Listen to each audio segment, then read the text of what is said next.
भारत में ऑपरेशन सिंदूर के बाद से खुफिया तंत्र देश के दुश्मनों को खोजने में लगा है। ज्योति मल्होत्रा की तरह और भी देश के दुश्मन भारत की जासूसी करते हुए पकड़े जा रहे हैं और उन पर नकेल कसी जा रही है। लेकिन आज हम आपको एक ऐसे जासूस के बारे में बताने जा रहे हैं जो न सिर्फ दुश्मन मुल्क में जाकर उनका भरोसेमंद बना, बल्कि कई सालों तक वहां से जरूरी जानकारियां भी चुराकर अपने देश तक भेजता रहा। उसने अपने देश को 6 डेज वॉर जैसी जंग भी जितवाया।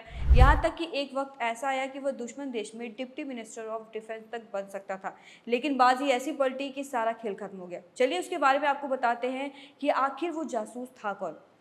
ये कहानी शुरू हुई थी गोलान हाइट से, जो कि एक पहाड़ी इलाका है और इसकी स्ट्रेटेजिक अहमियत बहुत है। जॉर्डन नदी यहीं से गुजरती है, जो कि इसराइल के लिए पानी का एक बड़ा स्रोत है।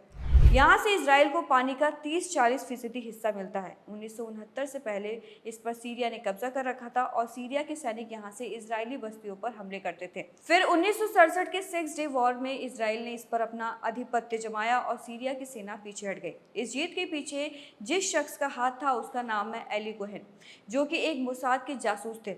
एली का मकसद शुरू से ही इसराइल की खुफिया एजेंसी मोसाद में जाने का था, लेकिन शुरू में 2 बार मोसाद उनको रिजेक्ट कर चुकी थी। लेकिन उन्होंने उम्मीद नहीं छोड़ी और एक दिन इजरायली आर्मी ज्वाइन कर ली। एली की खासियत थी कि वो आवाज पर उनका जबरदस्त कंट्रोल था। वे अलग अलग लहजे में कई भाषाओं में बात कर सकते थे। वे एक बार जो देख लेते उसको कभी भूलते नहीं थे। एक बार मेजर जनरल मेयर एमिट नाम के एक नए मोसाद अधिकारी ने उनकी फाइल देखकर छुपी हुई प्रतिभा को पहचाना और 1960 में उन्होंने फौज छोड़कर मोसाद ज्वाइन कर ली और सीक्रेट एजेंट बन गए। ट्रेनिंग पूरी होने के बाद पहले वो अर्जेंटीना गए और वहां पर अपनी पहचान बनाकर वफादारी साबित की। इसके बाद 1962 में सीरिया पहुंच गए। यहाँ उन्होंने कमल एमिन थाबिट के रूप में उन्होंने अपनी नई जिंदगी शुरू की। यहाँ उनकी मुलाकात अल हाफिज से हुई और यहीं से कोहेन की जासूसी की दुनिया में जबरदस्त बदलाव आया।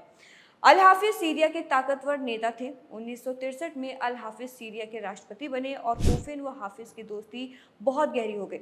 हाफिज जब राष्ट्रपति बने तो उन्होंने कोहेन को रक्षा मंत्री का पद तक ऑफर कर दिया था। इतना ही नहीं, हाफिज ने तो कोहेन के लिए यह भी कहा था कि उनके बाद सीरिया के राष्ट्रपति पद के लिए कोहेन से बेहतर दावेदार नहीं हो सकता।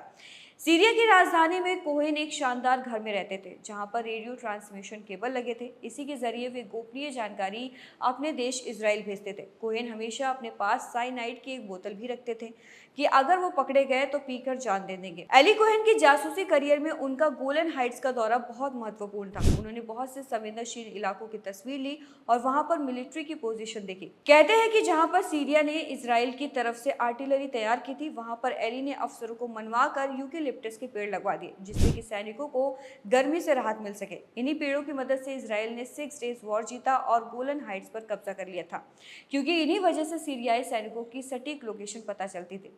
फिर एक दिन 1965 में सीक्रेट इंफॉर्मेशन भेजने के दौरान सीरिया की काउंटर इंटेलिजेंस यूनिट ने एली कोहेन को पकड़ लिया। उन पर मुकदमा चला और France, Britain, Canada, Belgium, America और इटली जैसे देशों ने कोहेन की जान बख्शने की अपील की। इसराइल ने उनको बचाने के लिए हर मुमकिन कोशिश की, लेकिन सीरिया नहीं माना। उसने एली कोहेन को 18 मई 1965 को सरेआम चौराहे पर फांसी पर लटका दिया। तो ये थी एक ऐसे जासूस की कहानी जिसने अपने देश के लिए दुश्मन देश का सबसे वफादार साथी बना, लेकिन आखिर में उसको नसीब हुई तो सिर्फ मौत। फिलहाल ये जानकारी आपको कैसी लगी, हमें अपनी राय कमेंट में जरूर बताएं और ऐसी खबरों के लिए देखते रहिए द मिरर।